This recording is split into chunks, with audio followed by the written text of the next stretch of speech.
that when people see dumped items, they are more responsible ways of getting rid of items we don't want them. That upbringing. I'm sorry? Is that upbringing, if you listen? Yes, we'll look at all those very soon, but for the meantime, the only thing is please officially. I'm not going to, not more than about 4 hours, I thought, no.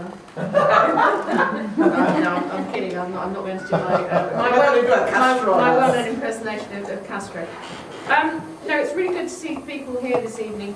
It's a really, really, really tricky and difficult issue, tackling fly tipping. Of all the areas that we've looked at in the Environment Committee, someone was talking about plastics earlier, and we'd never looked at plastics in City Hall before. And when I first arrived here, I said I wanted to do some work on plastics. And it took me from May 2016 until February 2017 to get the scrutiny team to assist the Environment Committee in our work. And they're very, very high quality staff, and so we ended up with a very good set of experts who came in, and we produced a report with some key recommendations for the Mayor. And what has come out of that has been a whole new strand of work for the London Mayor on tackling single-use plastics. And we did all of that, and the Mayor started having a budget in his, he had a draft budget with a certain amount of money in it, and then Blue Planet landed, and suddenly everyone else was talking about plastic as well. So the Mayor has since then massively increased that budget and has started installing water fountains, and has been working with London Zoo and has been working with Thames Water. And we've got another programme of water fountains that will be coming out. And the amount of plastic, single-use plastic water bottles that have not been used because people have been refilling at certain points, we've been monitoring the amount of water that people have been taking, has been absolutely massive, particularly the one at Liverpool Street.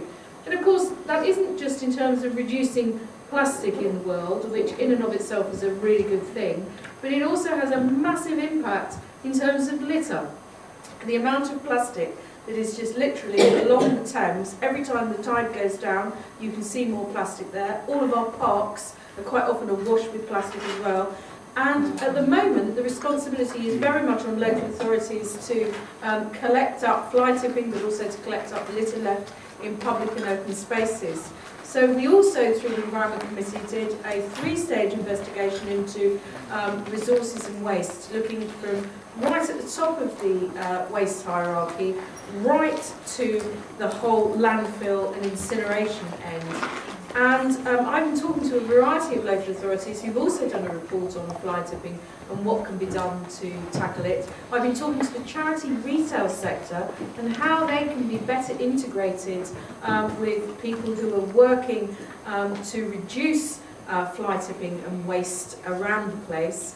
But we are talking about an absolute plague. I mean, this has become an epidemic. When I was looking at the statistics from my report, I discovered that there have been... Is there anyone here from Enfield? Just before I reveal the statistic. Enfield has the unenviable place of being the London borough that had the worst set of statistics, the incidence of fly tipping in the year ending 16-17. Obviously, we've come on a year since then, and I'll probably refresh the figures that I was looking at. 75,000 incidences, followed by Newham, and the only reason Newham, is anyone here from Newham? Okay, Newham over there, one person from Newham. Newham probably wasn't top when I was looking at that set of figures because they changed the way in which they were judging what constituted a fly tip. Now, if they'd still been using the same measurement as Enfield, I'm fairly sure that they would still have been top. So, I mean, we're talking literally hundreds and hundreds of thousands of incidences of fly tipping. And for some reason, and I think it's partly related to the amount of money that has been taken away from local authorities, and therefore an inability to just keep up with people's willingness to be irresponsible and leave things out. But at the same time, we hadn't created a framework so that where people do want to do something more useful, we haven't made it easy for people to bring it into the charity retail sector, to bring it into an area where it can be repurposed and reused. And so those are the areas that I've been trying to think about, is how can we approach what is a difficulty very positively. And so I'm really pleased to welcome everybody here tonight, because I'm hoping that's something that is going to be explored across the course of this evening. Thank you. you are part of changing things and making things happen. And it looks like we as a community are in tune with our GLA member. So it looks like things will happen. And I think we'll be pushing at an open door if we come up with ideas that need to be shared. And I think together with everybody else, we can make a big difference. I think it's time now for the golden. Yes. Are you ready to do the introduction to do the golden nuggets? Yes. Welcome everybody.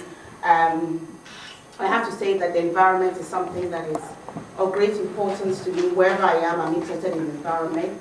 In Ghana, I had an environmental group long before I came here. And I have noticed, as you said, the way the situation has got worse. 10 years ago, it wasn't as bad as it is now. But the epidemic is coming, and I do think that we really need to do something about it. So we've been doing the environment for a while, and Marie was in one of the videos we did, I think about 7 years ago, or is it, where we got young people, we had somebody from Brent Council to come, give us the educational aspect, how much money is spent when the council needs to go to landfills, because people don't realize that when we just throw things anyhow, and we don't bother to recycle, and those items have to be taken to the landfill, it does affect, the amount of money that the council is charged. So we did a number of events, got young people to come, we even went to the recycling centers. They actually went there and put things into different bins, just to give them an idea of what was going on. Because we do feel that education is at the heart of it. Schools need to be a bit more engaged, so that if the children are not taught at home, like Nick said, at least the schools will pick up the baton and go on. So I think that's about it. So we've done a number of projects, as I said. And as Nick talked about, we even are interested in Ghana. We've discovered this company in Ghana called Nelplast, where the CEO, a young man, about 35 years of age, he has decided to use discarded plastics, and he turns them into building materials. And they've been certified as even being better than cement blocks. So he's building, people have got those materials. We thought that it was good to support him, because although he's producing these items, he needed some money for the machinery, and it wasn't forthcoming. So we had a fundraiser to raise awareness about what he's doing, and also for other people to think of other ways they can do to support it. We raised some money, we've been able to purchase the machines, which are arriving on the 15th of January. So watch this space. Great, okay. Yeah, please. Thank you very much. We do have a short time. We'll race through some of these things. And indeed, BTWS, that's over there. We do a lot of things. So these are some of our sister organizations and projects. So from history, Marcus Garvey, politics, yes, music. So we're voluntary organizations driven by passion. So I noticed this year, every year, obviously you do a review and you look at old material. I saw some organizations that have gone out of business. And what I noticed is that for voluntary sector organizations, once the funding goes, that's pretty much them. So we've been going, I think, since the early 200s, and it's driven on passion, not on funding. So we have gone for some public funding at times, but sometimes we just do it ourselves.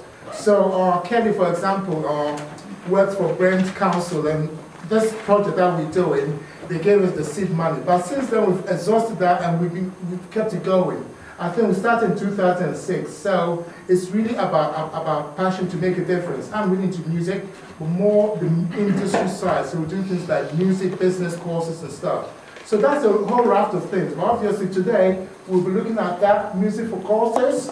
Nana, for example, her passion is fair trade. Indeed, the two ladies' passions are fair trade. So we've done quite a few things with Kimber, using the music for courses for fair trade. So hopefully this is going to work when I click here.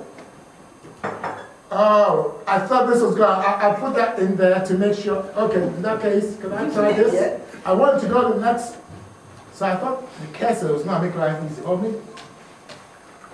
Okay, so we can leave that. So is this space bar? Sound? Space bar, okay. So quickly, our Sarah, her passion is, what should I say, the environment, amongst other things. And if you go on the Brent website, there are a couple of community champions. and she's there for her voluntary services to the borough. That is a T-shirt. In fact, you can see a copy of the T-shirt over there. That's the front of the T-shirt. Just to say, she didn't start today. She's been in Britain for 19 years, and she started an environmental project in her neighborhood in Accra, Ghana, before she came here. And she has continued. And this, she was so concerned, she spent her own money. In Ghana, there's nothing like funding, really. You have to do yourself. And she spent her own money to beautify her streets. So, quickly look around. I think it started in 2006 as a youth environmental project. In 2017, I think we did the fiscal CD. And we're trying to look, because a lot of people don't play CDs these days, they're into digital. So we're trying to get an opportunity to launch the CD, but we thought we had to have an occasion around it. This was launched at Brent Civic Center, but I thought the discussion has to go past Brent Civic Center. We started in Brent, the discussions has to go pan-London. So we're very, very keen to come into a venue like City Hall, and we're very grateful to Nana and the Assembly member, Leonie Cooper, for facilitating this, because the dialogue needs to go. I can see Kelly there representing Brent, but the dialogue needs to go past Brent. So that's where we're at. So you look how far, look around. I've got so many things to look, but this is look around the environment. And she's focused very much on fly tipping and littering. And I don't know if you saw this story last year about the Shadow Chancellor, John McDonnell, bumped his head on the pavement because there was some fly tipping on the pavement. That's because some of the menaces, there's so many menaces that fly tipping causes, but you can't really injure yourself. Leonie talked about the plastics and the environment. And this is a recent article on BBC. I mean, the statistics showing that the plastics is really, really a serious issue. And as my young friend Akai said, it looks like, I noticed I'm speaking very quickly, it looks like it's not going to get any better soon if we're not going to be proactive, okay, in dealing with it. It's not going to get any better by itself. This is a story that came out on December, so that's only last month, about a turtle. This is an endangered turtle that were ingested plastic, and obviously it died. And we have to realize that the plastics is getting into our food chain as well, so that's something we've got to be very, very mindful of. So I think that's pretty much a quick one, and what I want you to do, Ms. Sarah, I think Sam, you need to help me here, because I want to play a quick video of a previous project. So I think it's on the computer. I won't jump through it, but I'll just play okay, just to give you a sense of where we've been in terms of the project that we've done. So this was a reuse, recycle. The focus was on recycling with this. So I'll play a couple of minutes. Thank you, Sam.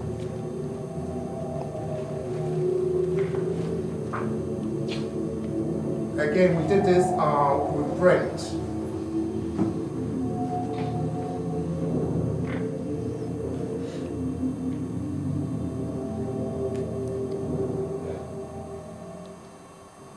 So our strand is called "It's Cool To." So this is cool to recycle. The one that we currently do is called "It's Cool to Love Where You Live." I think we could have more volume. Again, we worked with Kimber on this. So I'll just play a little bit, because this we decided is going to be on the digital release. It's a track that we did from a different project, but we want people to hear because I think it's very good. And Sam, where are the lights, please? They're on the front of where we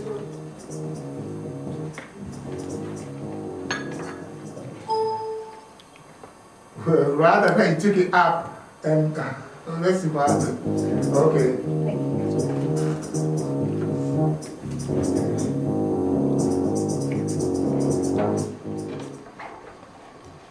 Wow. So can we skip this bit because there's no volume, so that's... Yeah, I'm not quite sure what's going on. So can we just skip it? Yes, I will. Okay. So we'll just leave that technology that happens like that sometimes. But the point I wanted to make with this was that the track that's underneath it, which talks about recycling, we worked with Kimber, and this environment and recycling, all these subjects on the face of it seems quite boring. So if you're not passionate about it, it's not something that's going to rock your boat. But if you work with young people and facilitate, it's amazing what they come up with, how to creatively engage with that, the issue. And as I said, that track that we do with Kimber, we will release it as part of the digital release, so you can hear that. So I think I can stop that, so you can move on to go to the next step. Right. Thank you. Thank you very much, Kwaku. And I think another DVD that we didn't show is some work we did with Groundwork London. And under the recycling, we actually visited a place called Furnish. What Furnish used to do was that they used to collect furniture, which was not new furniture, and then they would refurbish it. They would refurbish it and to look very nice. We went to their shop, and the furniture looked brand new. Like it was old furniture that had been turned into new. So that was a way of, instead of dumping old furniture, we could take it to Furnish. But I stand to be corrected. I think Furnish is no longer working. Or Krupa, do you have any information about Furnish? I don't believe that they're going anywhere. Yeah, I think it was to do with funding, wasn't it? And this is unfortunate because apart from the fact that they recycled old furniture, they also provided employment, and it was an apprenticeship for young people. So it's regrettable that it was allowed to just close. Right, so for the golden minutes. Before that, yes. You do that, can I just acknowledge one of our councillors has come all the way from Brent, yes. Councillor James Ali. So you're welcome, Councillor. So we can go to the 20 minutes now. Yes, so could we please have, first of all, if we could please have Sophie, please, for the golden minutes. Thank you. You want us to do it from where we are? Or you can come front so we can all see you, please. And I've got a great timer, so make sure that it's succinct. That goes to everyone, not you in particular, everyone. Okay, so I'm Sophie Tranchell and I'm the CEO of Divine Chocolate. Divine Chocolate looks like. We're a business that's 5 minutes away from here, so we're a business in Southwark. And we're obviously a business that, in addition to making really tasty chocolate, we also make lots of rubbish. And so we're very aware of the fact that in order to sell our products, we're creating rubbish, and how can we behave better with that? And so we are looking at lots of ways of behaving better. But it is interesting that if you look at the growth of the amount of rubbish that's around, it's actually a lot down to over-packaging. And people seem to be very... And it seems to be a very British thing, but wanting things to be massively overpackaged. So they're sort of saying it's about security of the product and it's about the freshness of the product. And if you take something like chocolate, actually it's not about the freshness, it's not sealed. So it is just about making things look nice. And so that sort of sense of actually changing consumer expectations of what nice things look like. When you bought porridge oats and you put it into a bag, that's completely gone away in British culture, whereas actually it strangely hasn't in America, which is the nation that you think of as creating a lot of rubbish. So there's a sort of sense that we need to have behaviour change. And as a business in Southwark, I did want to flag that businesses started, and we've gone to a private provider of that. Clearly, if you actually had a local provision, then more of the businesses would do it, and also they'd do it more efficiently, because we're currently using a North London provider, which means they're travelling across the whole of London to do the collection, so it's not very efficient. I also live in Lewisham, and this morning it was like they were demonstrating why I was coming to the meeting today, because somebody's dumped the fly tipping on the floor on my way between my house and the train station. And I think the thing that also happens from fly tipping specifically, as opposed to just rubbish generally, is that it does make you resentful. It makes you feel like people don't want to treat the area properly, and therefore it breaks social cohesion, because you blame other people for it, because if you're not doing it, why are they doing it? And so it's something that I'd really like to see something done about. I remember hearing a person speaking a long time ago, and it really made me think about my rubbish. And it was the sense that we always talk about throwing things away. And the question is, where is away? And there is no such place as away. So if once you've sort of got to the sense that there's no such place as away, then clearly you need to make sure that you are reducing the products that you're buying that are rubbish, you need to reuse them more, and you need to recycle them more. And then you need to think about when you really do have to dispose of something, that you dispose of it properly. One of the reasons I've come here today is because as Chair of Fair Trade London, but also as the CEO of Divine, we have completely relied on the action of individual people, recognising that through the small act of buying a chocolate bar, they can make a difference to the way the world is.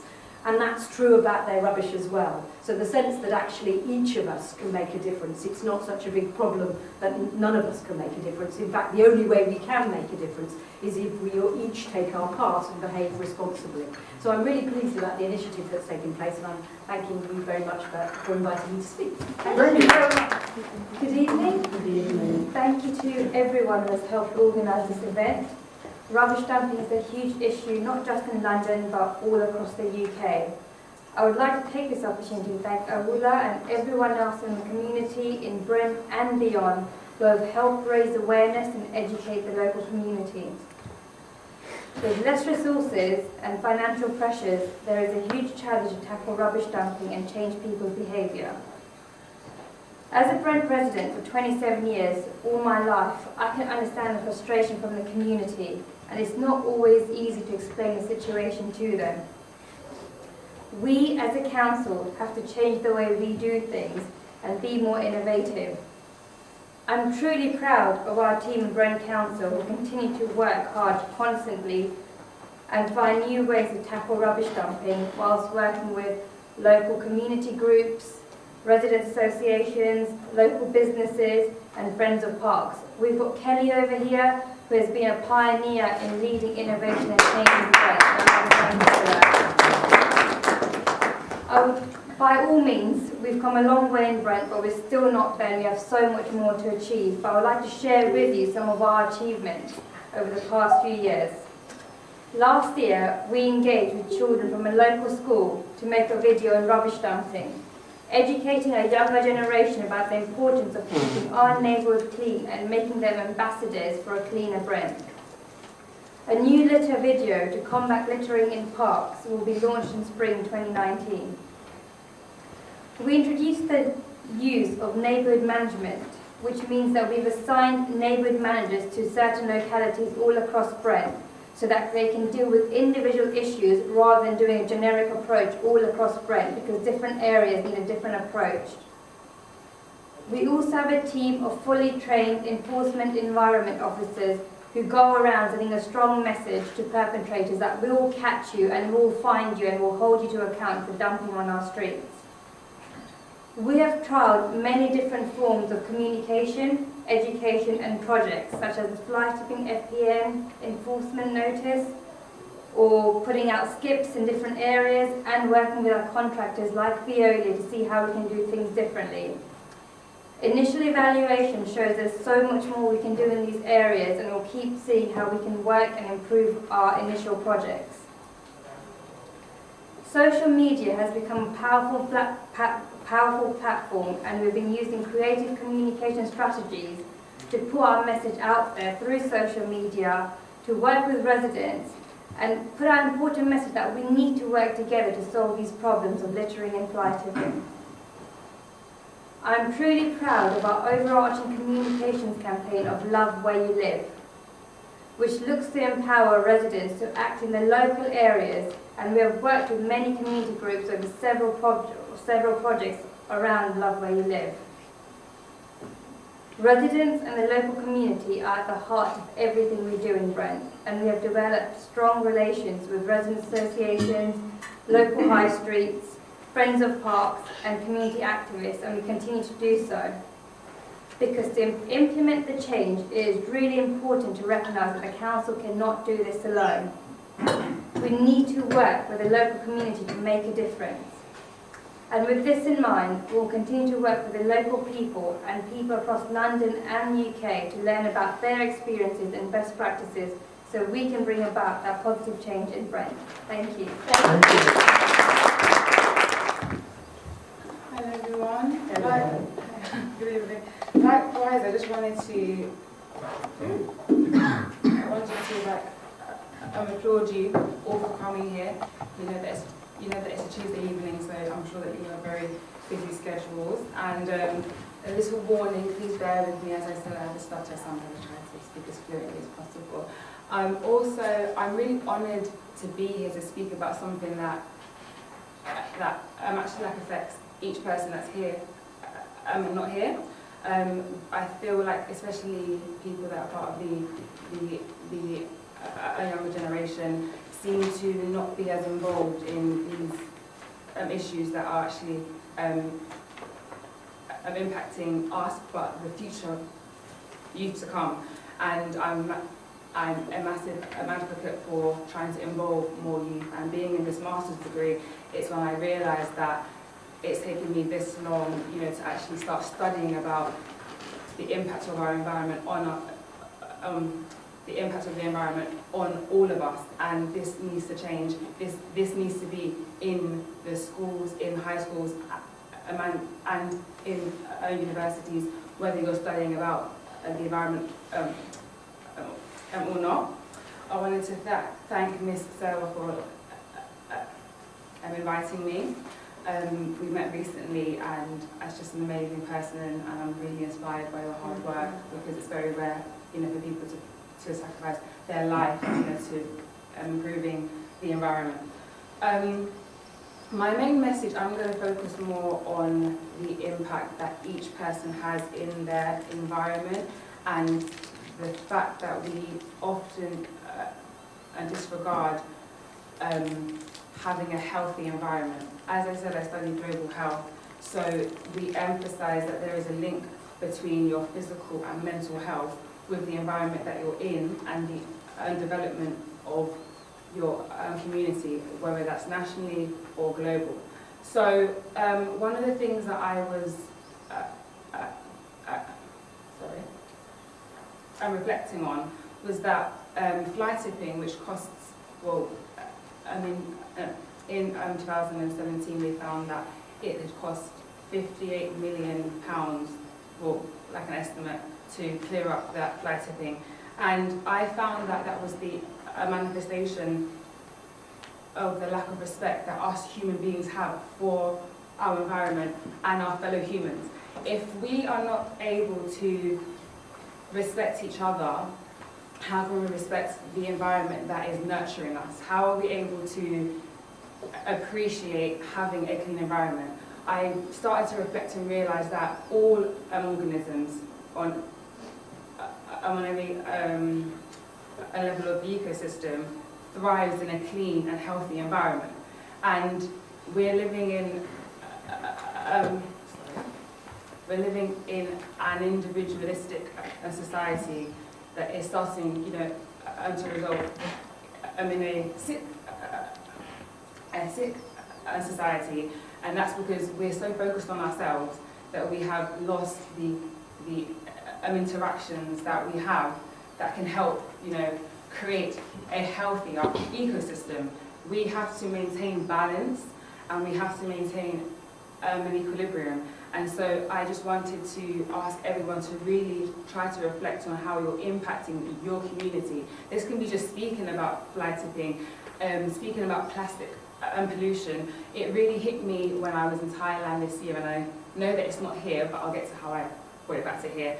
And I went to the beach one day, and the high tide had left all of the plastic, and it ignited this crazy frustration in me, and I took to social media, and I just started ranting, and I was like, guys, look at this, this should be illegal. And then I realised this is illegal, and it's still happening everywhere. So it's not just London, which is my home, and I'm very passionate about it, but human beings have become so, sorry to say it, self-absorbed that we've forgotten that fly tipping and littering is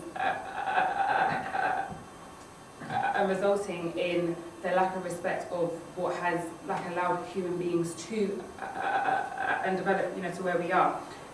In my course today, we spoke about how the stable climate and clean environments were what had allowed human beings, to flourish. So if we are now no longer focusing on keeping that clean environment and keeping that a respect for the environment, we will no longer flourish and we will end up starting to collapse. So my main message was to think about, do you raise awareness about it and how could you make a difference? And I'm going to promise to continue to work with the youth, speaking on environmental factors and how they impact human health. Thank you. Please have roles. Hi everyone, thank you for having me. Amazing work, I'm so excited. So Keep Britain Tidy does a lot of work on litter and waste, and actually we've just finished 2 years around of in-depth behavioural insights research on fly tipping. And I've just been thinking about that now as everyone's been talking.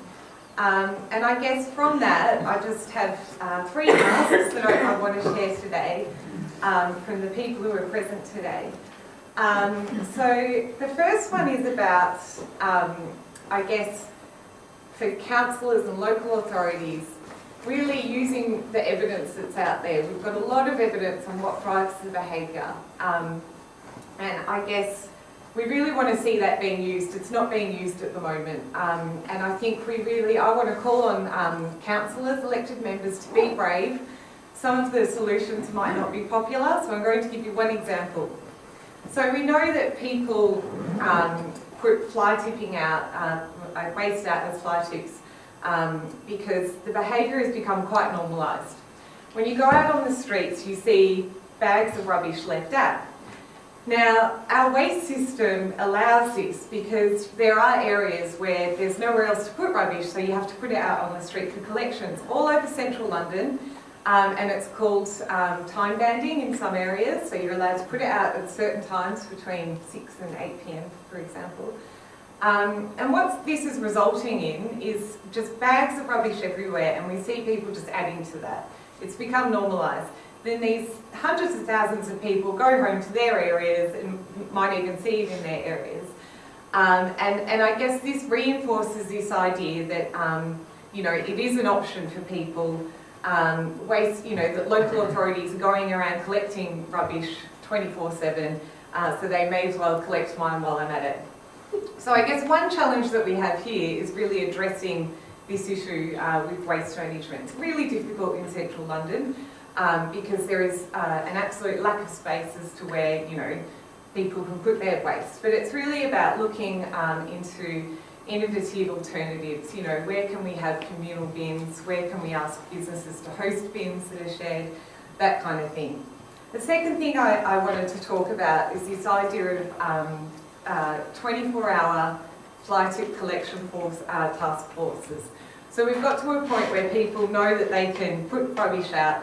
They've come to expect that it will be collected quickly and without repercussions. And this is reinforced by local authorities continually picking it up, which is fair enough because, you know, we want clean streets. But what's happening is there's a gap in the feedback loop on that behaviour, and that's what our behavioural insights research is telling us. So people put something out, it gets collected quickly, and there are seemingly no repercussions. There might be enforcement happening in the background, but enforcement is often not that visible. It might be visible in terms of a team being out there, and you guys are doing some great work in enforcement and in fly tipping research generally, but it's often not visible to the person who left it there. So we're suggesting things like leaving the fly tip there, putting crime scene investigation tape around it, leaving it in place for 2 or 3 days so that the perpetrator can see it, neighbours can see it, the residents can see that the council is taking the issue very seriously and taking action on it. It's a very highly visible, kind of high impact way of getting the message across quickly. It's only going to solve one, you know, portion of the problem, and when I go out and talk to you know, local authorities, what we really try to get across is that there's no silver bullet for fly tipping. There are lots of different angles that you need to tackle it at.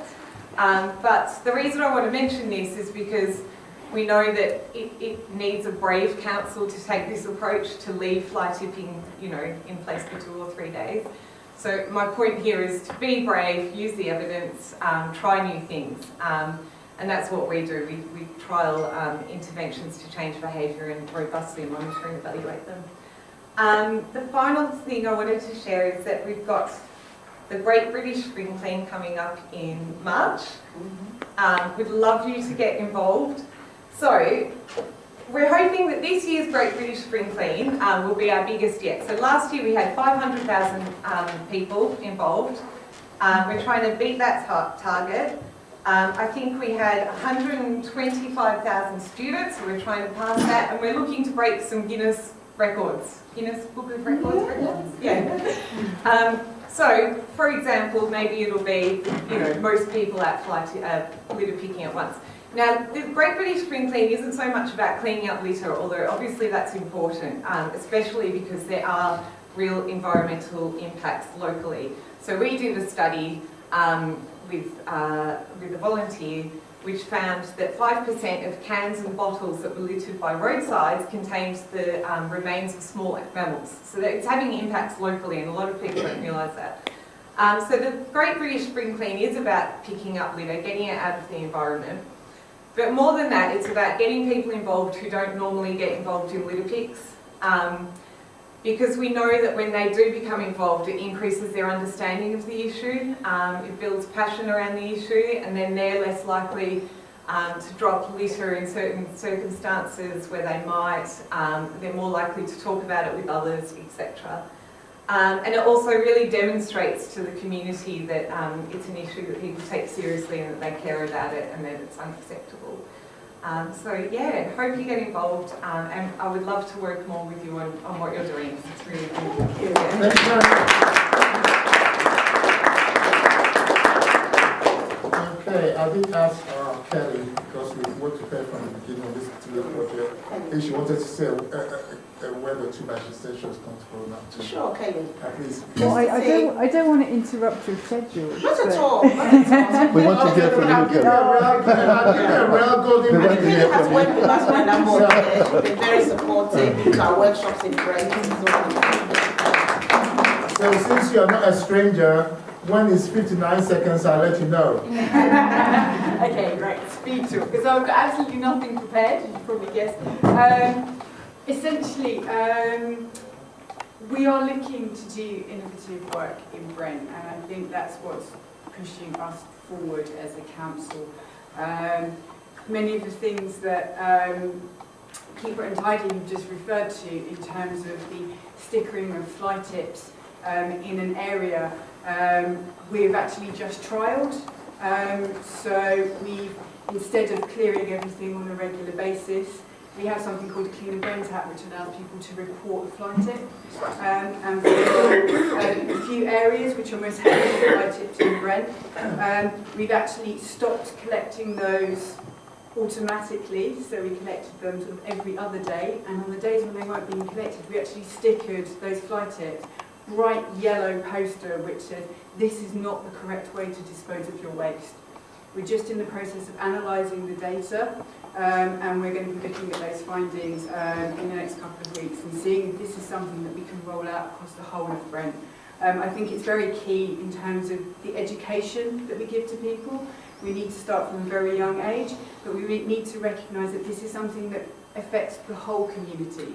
It is about loving where you live. It is about realising that making the environment a dirty place is not something that's acceptable. We need to bring up the standards of our streets and accept that we want something clean, we want something beautiful. And we're only going to get that when people understand that it's not okay to throw litter on the streets and it's not okay to dump waste on the streets.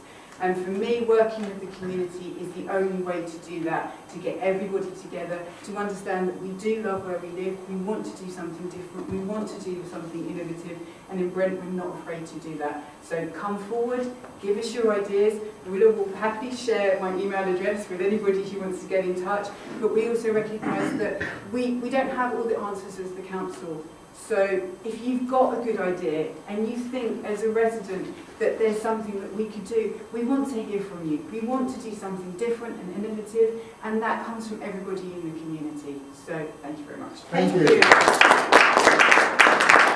Obviously, the yellow stickering, as you said, has not been rolled out because in my neck of the woods, and in fact, it's on the draft video. I'll send you a link because we didn't have internet access here. We've got a draft video of the track, and we've got a hotspot, Clifford Way, that I showed in that video, would definitely love to have that yellow stickering very soon in that area. Okay. Right, thank you so much to everybody for attending this event and those who are participating, the Golden Minutes and so on and so forth. Now we're going to go into the discussion part, because I believe we are all part of the solution. The other part of the solution or part of the what? Problem. And I know nobody here is part of the problem. And to kickstart the solution part of this event, I just want to run with you a few suggestions that were made. We had the taking a stand against fly tipping and littering. We asked residents how they thought we could move forward, and these are some ideas. The first one, and it's been mentioned in the Golden Minutes, is education. Education, education, education. If it's not being done in the homes, school assemblies, you could have school trips to recycling centers to sensitize students to what recycling is all about. In colleges, universities, we have to keep on spreading the message. Even at events. I went to an event a couple of days ago, there was food served, and when people finished, by the time we were leaving the hall, it wasn't as neat as we found it. And these were responsible people. So if you come to an event like this and you finish eating, you drop your litter around or leave your bottles of water, what does that say about how this translates into when you go into the community? So another thing we could do is that at events, we can just remind guests that, oh, when you're going, please be mindful of your litter, so on and so forth. We could have it. Can I just interrupt? You Yes. actually spoke to the organizer. Can you just tell us what you said the engagement to fame? I'm sorry? You spoke to the organizer of this particular event, so can you just remind Well, us? when I told the organizer, he said the environment wasn't something of great importance to him. It wasn't something he was particularly interested in. Anyway, there will be somebody who will clean up. But then somebody else there said, oh, he had some items he needed to get rid of, so he got a van and he went to a recycling center. But when he got there, the recycling center was closed. So he told me, so you know what happened after that? Oh no. I think you all know what happened after that. Yeah. And this is a responsible person, but that's what he did because it was closed. Therefore, it was a license to just dump it around. So education, education, education. Churches, faith organizations, and also at citizenship ceremonies. Because just like the gentleman who was telling me that it was okay to leave his fan on the pavement, people actually don't know. They actually think now that this is how you dispose of things in this country.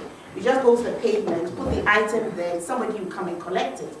And if we don't do anything about it, it becomes the way of doing things. So maybe citizenship ceremonies, it might be useful to point out that there's a responsible way of disposing of rubbish. Education at group meetings, and then maybe notices at tube stations, train stations, so on and so forth. Announcements. And the key one was robust enforcement. People didn't think that enforcement was serious enough. I must say, Kelly can get tired of me because I keep on complaining about, there's a particular street where somebody always fly tips. I report it and the very next day the item is removed, but within 2 days, something else comes. So whoever is fly tipping has a good way of disposing of rubbish. Just puts it there, somebody reports it, it's collected and he keeps on dumping, or other people keep on dumping. And I've suggested putting CCTV cameras, but I'm told that's too expensive. But I'd like to know the cost of Viola coming each time, collecting some fly tipped material, taking it back. I think it would be more effective if we put cameras there, but I'm going to have a discussion. This is not a one-man show. So they're talking about robust enforcement, talking about CCTV cameras, especially at fly tipping hotspots, patrols. We have traffic wardens. You are 1 second, you parked your car just 1 second and you can get a ticket. Maybe if we had people patrolling and you drop litter and you're fined, that might send a message. And you talked about the Clean Up Rent app. Actually, it was a double-edged sword. Some people didn't think it was a good thing. Some people thought it was a very good thing. You report and it's taken away. Others thought that it encourages fly tipping because as it's removed, more fly tip materials get there. So it was a 50-50 thing, whether it was good or bad. And then they talked about council collections. In Brent, for instance, it used to be free, there was fly tipping. Brent now charges £35 for 5 items. There's still fly tipping. So those who are fly tipping are saying that it's because of the cost. But we have to say that when it used to be free, you call the council and the council will take its time to collect it. Now that we pay £35 for 5 items, I think it's collected within a couple of days. So really there's no excuse, but some people have said that is the cost, which is making people fly tip. And the suggestion has been that you can sort of come together, club together and do it. And then I think the council needs to perhaps promote recycling ideas. There are sites where you can put on items that you want disposed of. Somebody might find them useful. We also get plastic bags through the letterboxes to put old clothes and toys. Despite that, I find clothes dumped on the pavements and so on and so forth. And another one that was suggested was redeemable cans and bottles. And I think it's going to be trialed. I read on BBC. Does anybody have some ideas? They've started, Iceland, I think in Scotland, at least in one shop. So somebody is thinking that if you did that across the board, so that if you see a can, maybe that's 10p on the floor, and maybe you need £5, it might be an idea to collect a few. So that might be an incentive. And then there was also about maybe giving incentives to residents who recycle, so that there's a benefit to it. And then regarding Brent, people were annoyed at the charge for green bins because they felt that paving doesn't help the environment. It's having the green, the grass that helps the environment. So if you're going to charge people to collect the green waste, then it's not particularly environmentally friendly.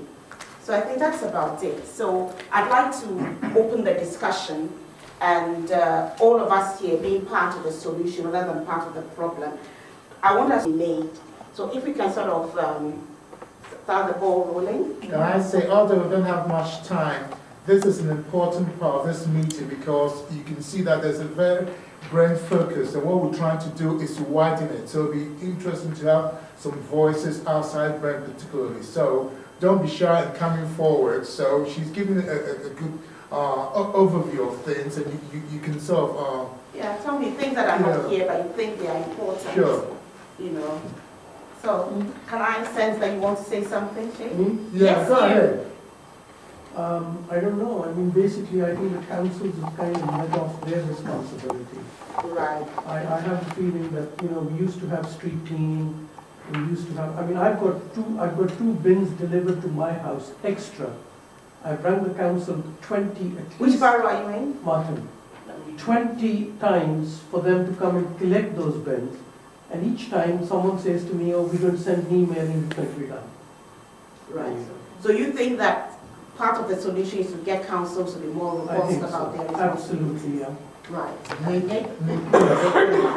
I was wondering whether you made any contact with any of the councils at all, because as you said, Brent has had a very good representation in today's events, and if you haven't, then that's a very unfortunate situation, because I think this is a very important initiative, and it looks as if you are now going to please almost all the 32 boroughs in London about their environmental initiative. That's a fact.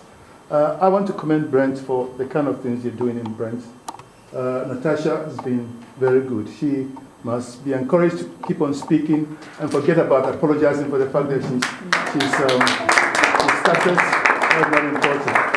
And even though we're talking about fly tipping and plastics and other things, I'm going to introduce a topic that perhaps might not interest us for the moment, but which is very important.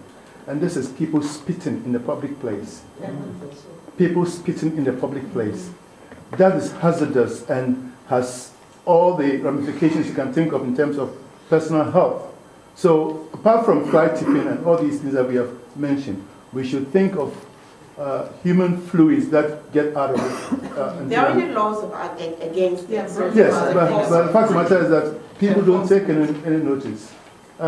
In my neck of the woods, like Kwaku will say, people stop their cars and take all the rubbish they've got from either McDonald's or whatever. They just leave it on the side of the road. and then they drive off. You could be driving any of the cars in the world. It's common, it's not just your area. It's not just your area. What? I didn't want to interrupt, but I think we have to be proactive. I was once going to the shopping center, and I saw somebody, she stopped her vehicle, and she threw some rubbish out. I went to the car, and I asked her to pick it up, and they said she wasn't going to, so I just got my phone. As soon as I got my phone out, she had to got her daughter to take it out, and there was a bin close by. So I think that, I'm not saying that we should all become policemen, actually I am a policewoman, but all I'm trying to say is that it's our environment, we need to take a stand. And people know they are doing the wrong thing. As soon as you get out your phone, you could even be dialing a friend, but they don't know what you are doing. They'll start paying more attention. No. Oh yeah, it was Kimber, then the gentleman, Kimber. Yeah, I just wanted to reiterate or support the statement that was made about the councils being more robust. I live in Richmond, which could be seen as a very affluent borough, and I agree with that, but my family also recycles. I found an interesting thing in recycling that the people who actually come and collect the recycling, sometimes they leave behind things. And it almost looks worse than it did when you left the recycling out. So I feel like that the councils are not actually emphasizing the philosophy or the attitude within the actual organizations that are doing the collections for the recycling. So it is about being robust with a different attitude or approach to the whole So you are saying the councils need to be a bit more careful. Who was The gentleman next to me. I was going to say, in Japan, which is not a country renowned for its lack of cleanliness, it's common for households to leave electrical goods outside for other people to pick them up and recycle them and reuse them. It's an accepted norm. Similarly in Germany. It's known as a regifting economy. They actually have days, specific days in a month. And the other thing about Germany, I think I noticed quite nicely was that every resident in the street on a weekend, they clear the street in front of their own house. So is this something you are suggesting can be done as a solution? Exactly. And you see I hear what you said about Japan, and I think that in some parts of Germany, there's a particular day where you can put things out. And if you do it willy-nilly and nobody is passing by, rains and things, it becomes very unsightly. So it's a different thing if we know that every Saturday you can put out electrical. That's a different thing. But if you just do it, it can become unsightly. Is it Emma? No, it's lady here. Okay, the lady here and then Emma. I would like to share an example. In China, the material is being used as a pound, wherein you use it for traveling. So people don't throw the items, they keep it with themselves and use it. Yes, I saw the video. Yes. Yeah. So I think that can, I don't know if that's a very big concept, but in that perspective, it will be useful for anyone because if they notice that that waste is being useful for them, they won't throw it anywhere they want. And if they throw it, other people will find it and use it as a ticket for their travel. Okay. So it always can be a plus and minus. And with that way, we can avoid having these kind of waste around. Okay, thank you. Emma and then Natasha. So I'm another Brent resident, so I'll get quite a lot of us here today. I just want to thank Luwale for organising this event, because she does a lot of hard work in Brent, and it's good she's trying to get this issue highlighted. And my point is about maybe targeting like private the landlords, because I just feel that especially in the area that I live in, Brent, there's a lot of landlords renting out places to people who are not connected to the environment. They may English may not be their first language, so they don't know that it's not the right thing to not put rubbish or mattresses outside, So I think we need to target the landlords who actually house these people, And then if the residents are putting rubbish out, overflowing bins, which happens all the time, dumping mattresses out when they change over from a different resident, to another, the landlords need to be prosecuted, because, they are, creating the environment by housing these people, So they need to know that they need to keep an eye on the tenants. If the tenants misbehave, they need to be you know, some kind of enforcement. You know, that's the way it's happening. I've lived in Brentford for about eight years now, and the problem has got worse. No, actually, you're making a very good point. And mattresses are one of the most frequently flighted items. So I think not just Brent, other councils, because in Brent you license landlords. So I think that we must find... We do license landlords, but we need to be about what we can do legally as well, and making that connection between who owns those mattresses as well, which is difficult. And if it's outside their house, and maybe it's probably more likely them that's dumped it. So I don't know. Do we educate landlords at all about, you know, each time you are, you know, new tenants are coming, what are you doing with the old mattresses? Is there a proactive way of finding out how they dispose of old mattresses? It's part of their license conditions. I'm sorry, it's part of their license conditions that they have to dispose of waste correctly. Yeah, so they can be targeted. So we'll have Natasha and then quickly. Hi again. I think we've all established that awareness and education is very vital as the like pinpoint, you know, to start. And it's got me thinking in terms of being like innovative in how to attract the people that aren't very interested. So this would be probably directed to people that are working in councils. So we're aware that like social media is very persuasive and at the forefront of many young people's minds. That's what we wake up and go on. And we're very fascinated with famous people and celebrities. So a thought came to mind, if you could interact with some of the celebrities or the like leading youth leaders that are like involved in the mainstream stuff that is like very like attractive to the youth, how you could partner with them and use them as like ambassadors, and they could work like with you on campaigns. So for example, the campaign that you're having with the big sprinkling, the British. Sorry. Yeah. The yellow sticker. If you could get someone that is interested in that, and I know it's rare to find celebrities that are interested, but if they could, that raising a voice, like young people are very easily influenced. So them seeing someone famous go, this is really important. They're like, why is it important? And then they can go online and research about it. Oh my goodness, plastic is killing nature and stuff, and it could like start to like make them think more about it.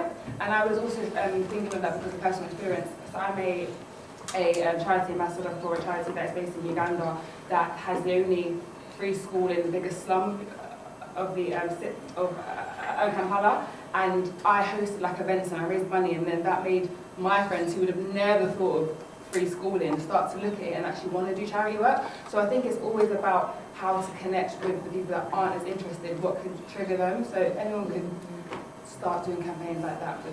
I just think it's a good idea. Thank you. So quickly, and then Sophie. Just sorry. Very brief comment. You said something about education. Yes. I'd like to choose maybe a different phrase. It's massaging our attitudes. I'm sorry? Massaging our attitudes. Okay, massaging our attitudes. Whatever. Yeah. I lived abroad for a long time. I've been in the UK for about 3.5 years, the last 3.5 years. And I find it remarkable how little information there is around on our TVs, on our newspapers, leaflets in public libraries, etc., about what we in UK find good and what we find wrong.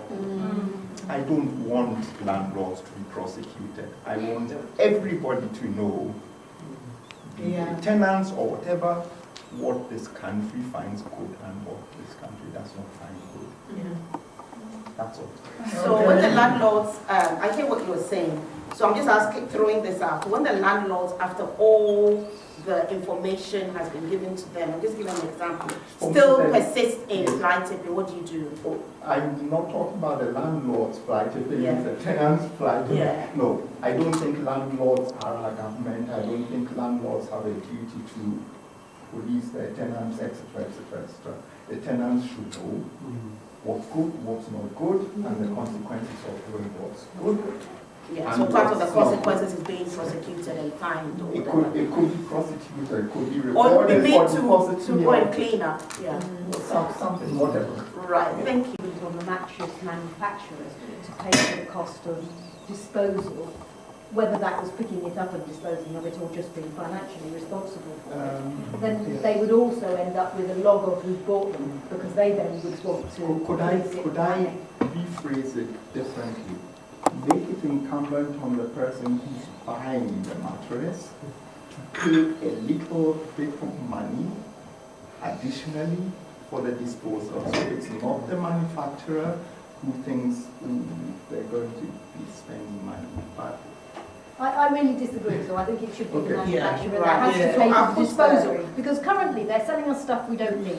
They're getting us to replace mattresses that are perfectly fine, and people are dumping them in the street. And can I say that to add to what, I think I agree with Sophie, but I have to say that to add to what Kwaku is saying, when I'm buying mattresses, there's always the opportunity to pay, I think, £10 more, and then your old mattress is collected. But I don't see anything wrong with also making the manufacturers responsible. But I think that if you didn't want to flight it, all you needed to do was to pay the additional 10. I think I'm losing the order. No, I just want to interject before one comes in. Because I'm mindful, especially since we've got some councillors and assembly members here, I do understand this idea of maybe nanny state.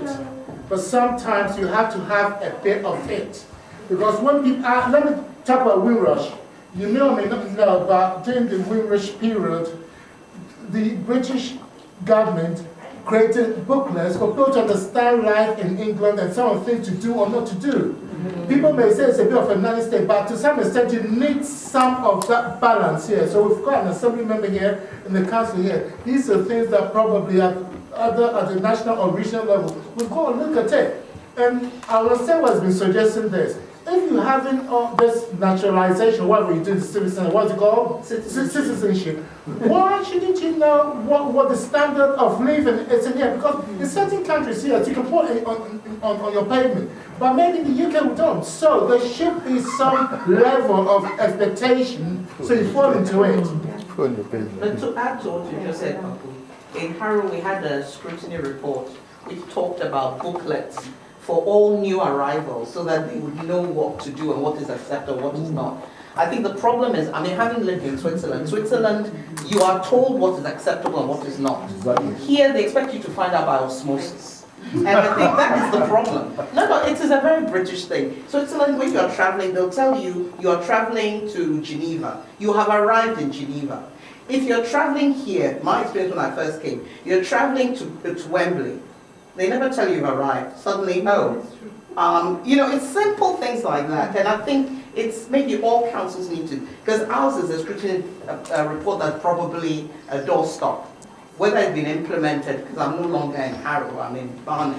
But it's to think about that, and we do need to make that change. Okay, Leonie, and if you respond to the suggestion I also made. Yeah, so there's a principle which the government has just started talking about, which is speaks very strongly to some of the points that were just being made, which is the producer pays. And so if you hear anyone talking about that, write to your local MP, particularly if they are Conservative, to persuade them that they should be supporting the principle of the producer pays. And though it's been implemented through legislation, and as well, there's a directive actually where it's been applied to electronic goods, which has the bizarre name of the WEEEE directive.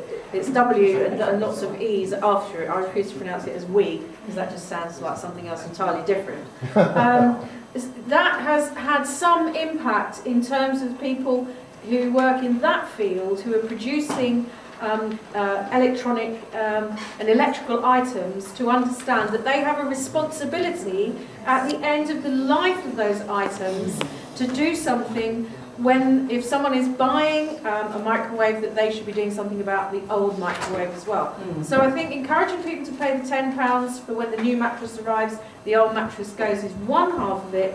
But I do also think that people who are producing the mattresses, and actually I don't know whether any of you have ever followed the trail of how to get something dealt with after it reaches the end of one life. How easy is it to repurpose it or remake it into something else. And I can tell you, the most difficult things are the ones that are full of mixed media materials. And mattresses are an absolute blooming nightmare because they've got metal springs, they've got tufts, they've got, just huge amounts of different pieces of material, cotton, nylon, all the rest of it. So and I think there's one place in the whole of the country that can deal with them. It's in Wales.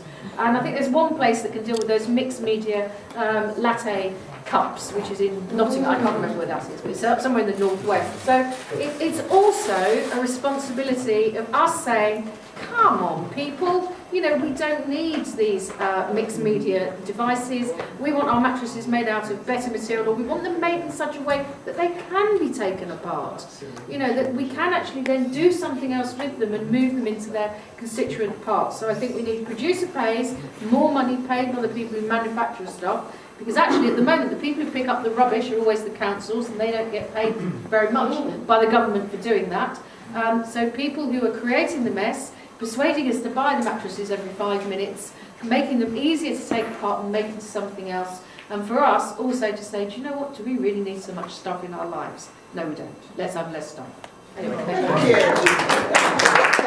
Unfortunately, we can only take a couple more because we are mindful of time. So, can I just, you raise your hand, who's next? And one more. Raise the hand, and then Nick and Rose, did you put up your hand? No, we already covered a lot of us. Okay. Now, I really have to quit for people to be a bit more succinct. So, please go ahead. Okay, I think what the lady who does the divine chocolates, she mentioned an absolute nightmare for businesses to get rid of their rubbish. And I think businesses, frankly, do not recycle as effectively and as good as households do. So you need to concentrate, or the local councils, the council tax for businesses is horrendous. They need to really get something going on the collection of waste from businesses, and do it locally, not for her. She calls someone from North London to come and pick up her rubbish. That is such an important thing to do. Businesses do not I've noticed, do not do recycling properly. So we need to focus on businesses. Absolutely. Right. So who was next? Kelly and then Nick. Okay, Kelly, yes. I would very quickly like to propose a project in Brent based on what that gentleman said earlier. Essentially the idea of understanding what's good and what's not good.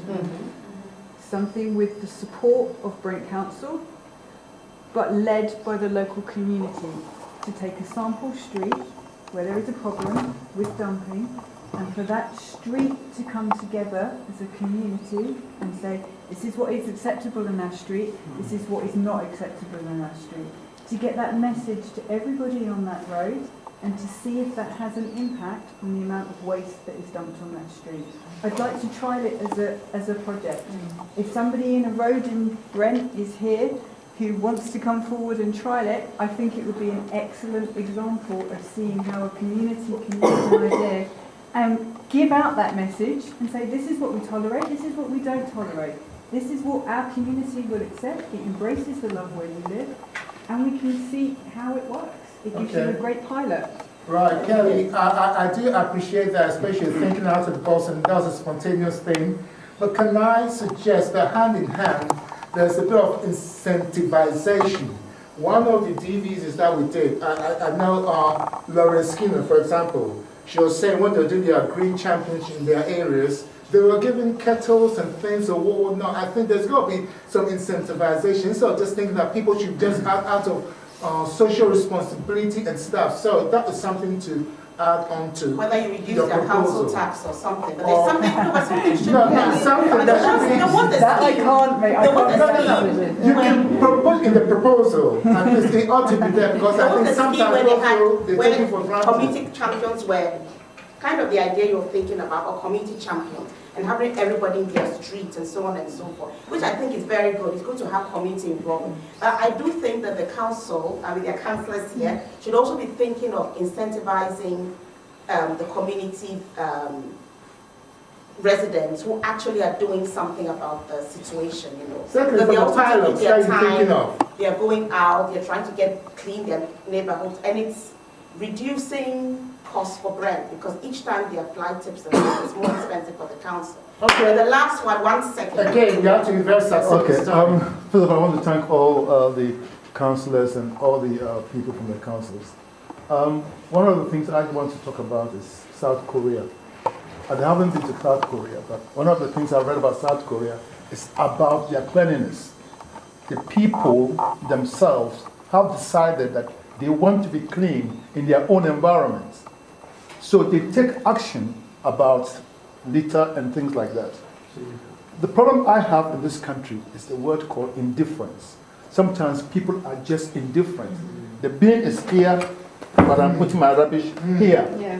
So, and when you talk to people and they kind of don't want to listen to what you say, it's very, very chilling. So that's one problem, indifference of people.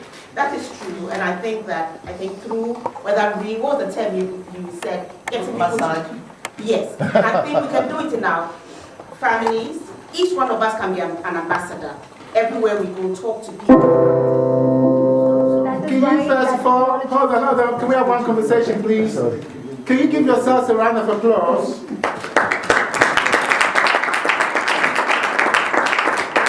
And I'll tell you why, because you've made an effort to be here. Even though we're a small organization, and we know that the environment is not a sexy topic for people, lots more people booked, but you're the ones that have come. So that's why I want you to give yourself a round of applause for making the effort. Because I'm sure tomorrow or so we'll get these excuses coming in. But you have. Now this young man, we knew of him. He was in some talent show, and my wife was coming by. That's my wife, my colleague and wife as well. Contacted to vote for him, and she did. And his manager saw what we were doing a couple of days ago and said, "Oh, here's a dancer. Can we have the program?" And I thought, okay, nothing to do with the environment, but this is a young people's project. Though it's not, it's more than a young people's project now. But I thought, yes, after all that discussion, you might want a slight diversion or something to energize you. So, without further ado, this is Akai, who's got a track and is going to sort of give us some creative, what should I say? Movement. Thank you very much. Akai! So I guess I just press play on Sam is going to do it and you're ready to go. Yeah. Thank you.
Okay, yeah, that was a good one. That was a good one. So now, what we're going to do, I did a video, and it was called a draft video, and it's on YouTube, so I will give you the link.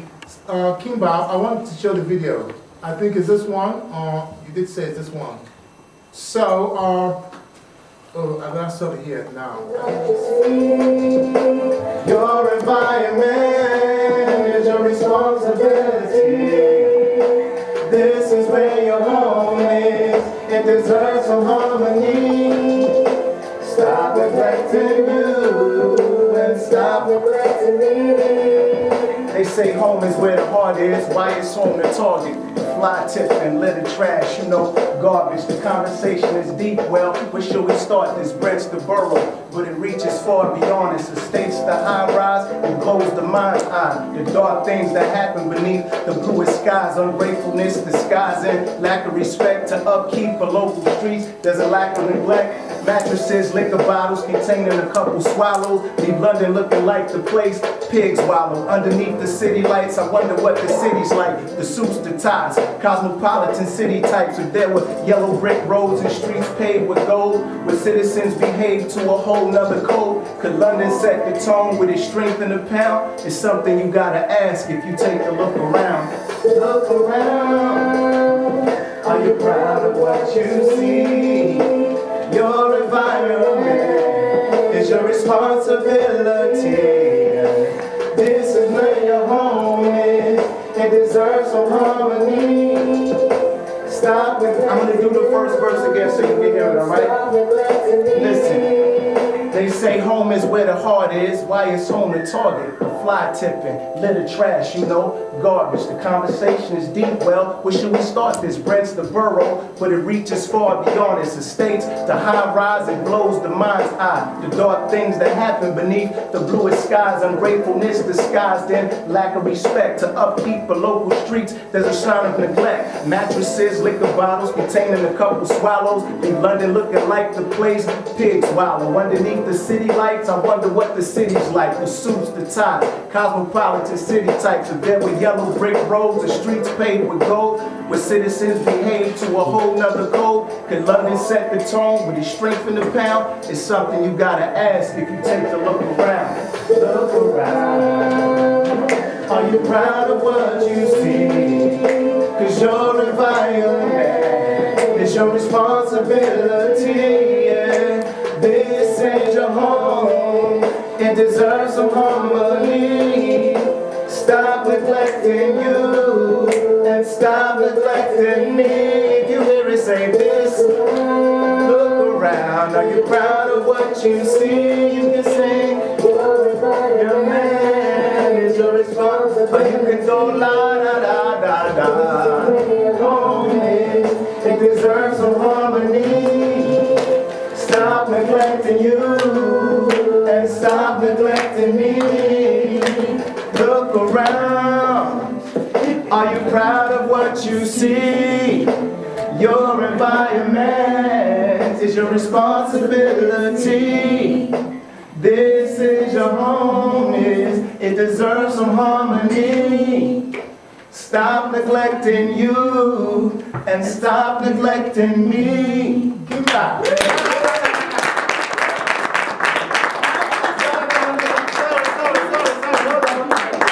I know we're mindful of time and won't catch time, but this is just too much, right? At least we have to do the chorus, so we're going to do the chorus. This is enough for you to learn and get into it. So, you know what? Stand up, stand up, stand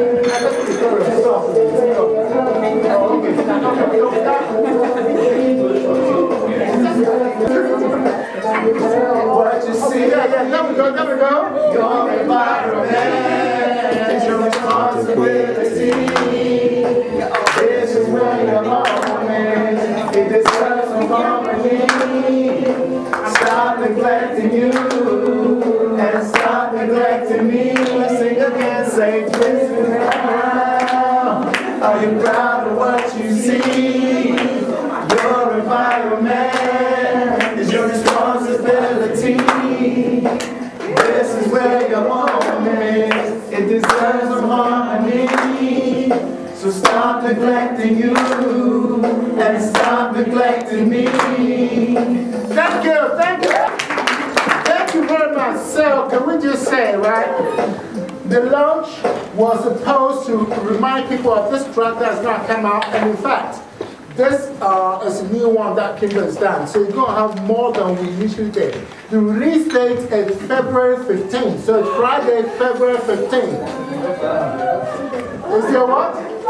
Your birthday, okay, well, let's go. So February 15th, I think the day after Valentine's, yeah? So those who Valentine's, remember the day after, it will be available. Thank you for sharing your ideas tonight. Thank you for the pilot you brought up. And I think Brent, unfortunately, I have to admit, Brent is the pioneer. I would have liked it to be Harrow or Barnett, but we have to give it to Brent that they have done this. They got us here. And I need to thank Merton and Wandsworth, because Leonie represents Merton and Wandsworth. And thanks to her, we were able to come to City Hall. And we appreciate that. Yeah. But thank you everybody from whichever borough you came from. You are the ambassadors of your borough. And we expect you to take it back to your borough and say, look, we want to change. This is not the environment we want to live in. We want a clean environment. Somebody mentioned South Korea. I can mention Singapore. You dare not litter. And a clean environment is good for all of us.